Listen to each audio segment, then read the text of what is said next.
Guys, gawa tayo ng salad na talong. Binoiled ko na to siya, luto na. So ngayon i-add natin tong aking sibuyas at saka luya.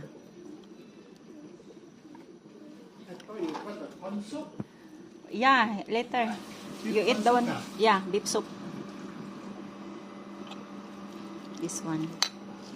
Tapos lalagyan ulit natin siya ng kamatis.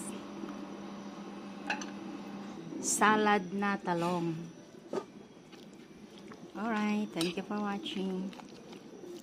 Lagyan pa lang natin ulit siya ng what is this? Vinegar. Lagyan natin siya ng suka. Okay. Tsaka kunting pangpalasa. Thank you for watching.